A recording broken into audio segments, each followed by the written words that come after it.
നമസ്കാരം. Raf talk ഫുട്ബോളിലേക്ക് അവർക്കും സ്വാഗതം. 2 ദിവസം കഴിഞ്ഞാൽ ഗ്ലോബ് സോക്കർ അവാർഡ് കൊടുക്കുകയാണ്. Dubai globe soccer award. ചിലരൊക്കെ ദുബായ് ഡിയോർ എന്ന് വിളിക്കുന്ന ആ അവാർഡ് ഇതാ നമ്മുടെ തൊട്ട് മുന്നിലേക്ക് എത്തിക്കഴിഞ്ഞു എന്നർത്ഥം. ഇപ്പോൾ ഫിഫ ബെസ്റ്റ് പുരസ്കാരത്തിൻ്റെ രീതികൾ വലിയ വിമർശനങ്ങൾക്ക് വഴിവെച്ചൊരു ഘട്ടമാണല്ലോ. അവിടെ വോട്ടിങ്ങിനാണ് പ്രധാനം. വോട്ടിംഗാണ് നോക്കുക. വോട്ടിംഗ് എന്ന് പറയുമ്പോൾ ഫാൻസിന് വോട്ട് ചെയ്യാം, കോച്ചുമാർക്ക് വോട്ട് ചെയ്യാം, പിന്നെ സെലക്റ്റഡ് ആയിട്ടുള്ള മീഡിയാസിന് വോട്ട് ചെയ്യാം, അതുപോലെ ദേശീയ ടീമിൻ്റെ ക്യാപ്റ്റന്മാർക്കും വോട്ട് ചെയ്യാം. എല്ലാവരുടെ വോട്ടിനും ഒരേ പ്രാധാന്യം, 25% വെയിറ്റേജ്. ഫിഫ പറഞ്ഞു ഞങ്ങൾ വലിയ ജനാധിപത്യ രൂപത്തിലാണ് ഈ അവാർഡ് കൊടുക്കുന്നത്, ഡെമോക്രാറ്റിക് ആയിട്ടുള്ള അവാർഡാണ്. അപ്പോൾ നമ്മൾ നോക്കുന്നത് ഗ്ലോബ് സോക്കർ അവാർഡ് പോലുള്ള മറ്റ് അവാർഡുകളും ഈ പറയുന്ന രൂപത്തിൽ ജനാധിപത്യപരമായിട്ടാണോ കൊടുക്കുന്നത്? ഗ്ലോബ് സോക്കർ അവാർഡിൻ്റെ രീതി എന്താണ്? നമ്മളത് ഒന്ന് പരിശോധിക്കുകയാണ്.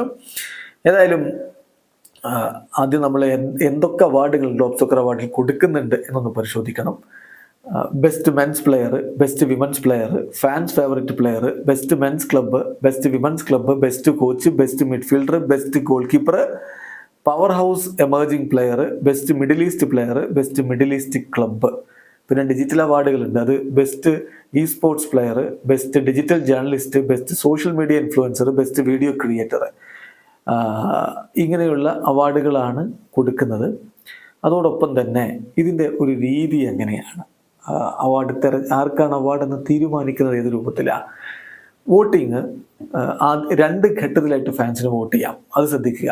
ആദ്യ ഘട്ട വോട്ടിങ് നവംബർ 21 മുതൽ ഡിസംബർ 7 വരെയായിരുന്നു. അതിൽ 100% വോട്ട് ചെയ്യുന്നത് ഫാൻസാണ്.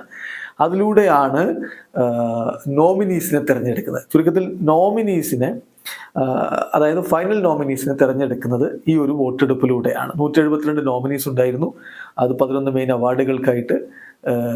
പിന്നെ അതിൽ 74 നോമിനീസ് അക്രോസ് 6 ഡിജിറ്റൽ അവാർഡ് കാറ്റഗറീസിലായിട്ട് 74 നോമിനീസ് ഉണ്ടായിരുന്നു. അപ്പോൾ ഇവരിൽ നിന്ന് വോട്ട് ഇനീഷ്യലായിട്ട് വോട്ട് ലഭിക്കുന്നവരെയാണ് പിന്നീട് അടുത്ത ഘട്ടത്തിലേക്ക് കൊണ്ടുപോകുന്നത്. അപ്പോൾ റൗണ്ട് 2 ഡിസംബർ 12 മുതൽ ഡിസംബർ 28 വരെയായിരുന്നു വോട്ടിംഗ് ഉണ്ടായിരുന്നത്.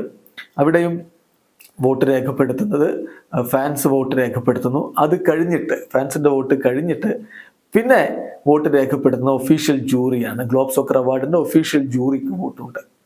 ഇനിയാണ് ശ്രദ്ധിക്കേണ്ട പ്രധാന വ്യത്യാസം. ഒഫീഷ്യൽ ജൂറിയുടെ വോട്ടിന് 75% വെയിറ്റേജ് ഉള്ളത്.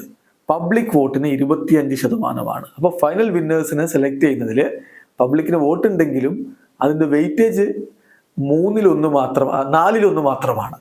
4/3 വെയിറ്റേജും കൊടുക്കുന്നത് ജൂറിയുടെ വോട്ടിനാണ് എന്നർത്ഥം. അതായത് ഫാൻസ് കുറേ അങ്ങ് വോട്ട് ചെയ്തു, ഒന്നാമത് എത്തിച്ചു എന്നുള്ളത് കൊണ്ട് മാത്രം ആ താരത്തിന് വോട്ട് ലഭിക്കില്ല എന്നർത്ഥം. ഇതാണ് അവിടെയുള്ള വ്യത്യാസം. എന്നാലും ഓരോ അവാർഡുകൾക്ക് ഓരോ രീതിയല്ലേ.